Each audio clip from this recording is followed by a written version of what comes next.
प्रणाम सभी को। राधे राधे। जय सिया राम। जय श्रीमन नारायण। जरासंध से युद्ध और द्वारकापुरी का निर्माण। श्री सुखदेव जी कहते हैं, भरत वंश शिरोमणि परीक्षित कंस की दो रानियां थी, अस्थि और प्राप्ति। पति की मृत्यु से उन्हें बड़ा दुख हुआ और वे अपने पिता की राजधानी में चली गई। उन दोनों का पिता था मगधराज जरासंध।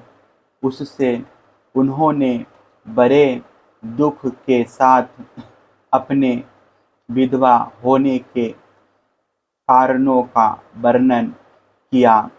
परीक्षित यह अप्रिय समाचार सुनकर पहले तो जरासंध को बड़ा शोक हुआ, परंतु पीछे वह क्रोध से तिलमिला उठा।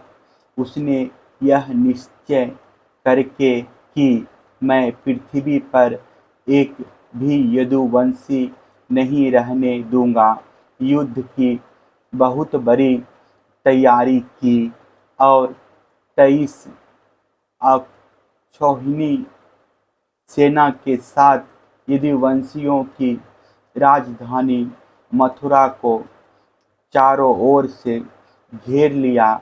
भगवान श्री कृष्ण ने देखा जरासंध की सेना क्या है, उमड़ता हुआ समुद्र है।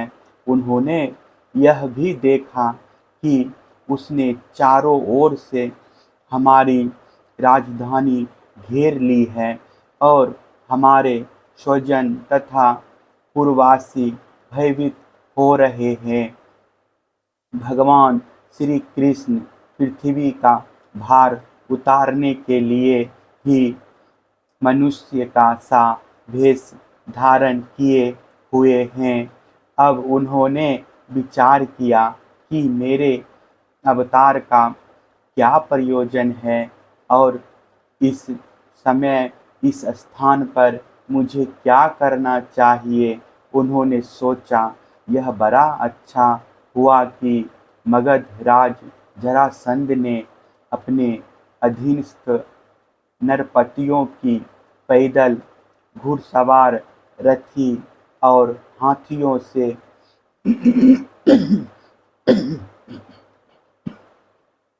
युक्त कई अक्षौहिणी सेना इकट्ठी कर ली है। यह सब तो पृथ्वी का भार ही जुटकर मेरे पास आ पहुँचा है। मैं इसका नाश करूं, परंतु अभी मगधराज जरासंध को नहीं मारना चाहिए, क्योंकि वह जीवित रहेगा तो फिर से असुरों की बहुत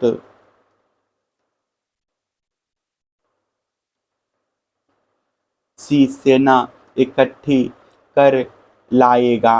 मेरे अवतार का यही प्रयोजन है कि मैं पृथ्वी का बोझ हल्का कर दूं, साधु सज्जनों की रक्षा करूं और दुष्ट दुर्जनों का संहार समय समय पर धर्म रक्षा के लिए और बढ़ते हुए अधर्म को रोकने के लिए मैं और भी अनेकों शरीर ग्रहण करता हूँ। परीक्षित, भगवान श्री कृष्ण इस प्रकार विचार कर ही रहे थे कि आकाश से सूर्य के समान चमकते हुए दो रथ आ पहुँचे। उनमें युद्ध की सारी सामग्रियाँ सुसज्जित थी और दो सारथी उन्हें हाँक रहे थे। इसी समय भगवान के दिव्य और सनातन आयुध भी अपने आप वहां आकर उपस्थित हो गए। उन्हें देखकर भगवान श्री कृष्ण ने अपने बड़े भाई बलराम जी से कहा, भाई जी, आप बड़े शक्तिशाली हैं। इस समय जो यदुवंशी आपको ही अपना स्वामी और रक्षक मानते हैं, जो आपसे ही सनात हैं, उन पर बहुत बड़ी विपत्ति आ पड़ी है। देखिए, यह आपका रथ है और आपके प्यारे आयुध हल मूसल भी आ पहुँचे हैं। अब आप इस रथ पर सवार होकर शत्रु सेना का संहार कीजिए और अपने स्वजनों को इस विपत्ति से बचाइए।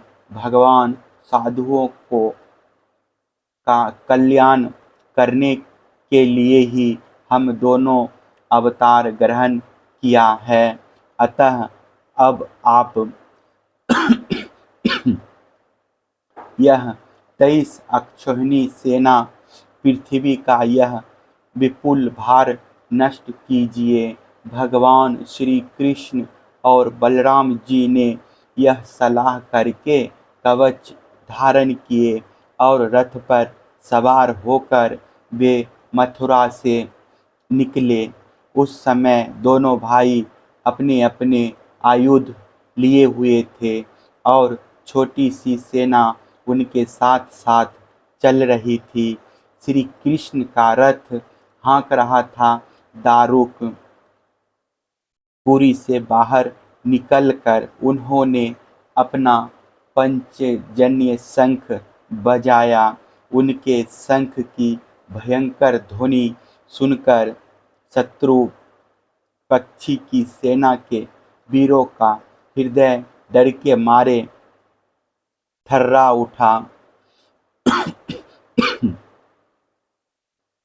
उन्हें देखकर मगधराज जरासंध ने कहा, पुरुषोत्तम कृष्ण, तुम तो अभी निरा बच्चा है।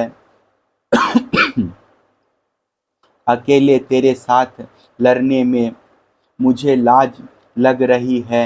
इतने दिनों तक तू ना जाने कहाँ कहाँ छिपा फिरता था। मंद, तू तो अपने मामा का हत्यारा है, इसलिए मैं तेरे साथ नहीं लड़ सकता। जा, मेरे सामने से भाग जा।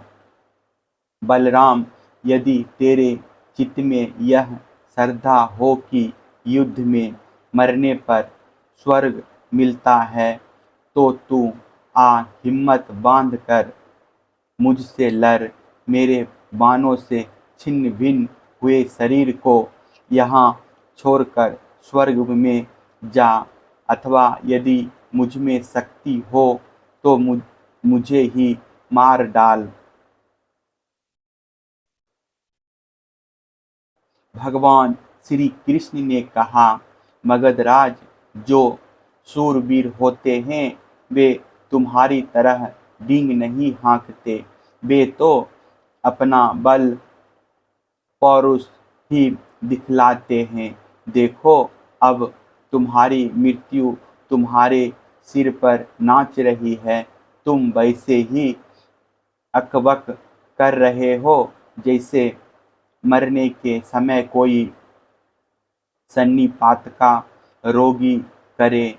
बक लो, मैं तुम्हारी बात पर ध्यान नहीं देता।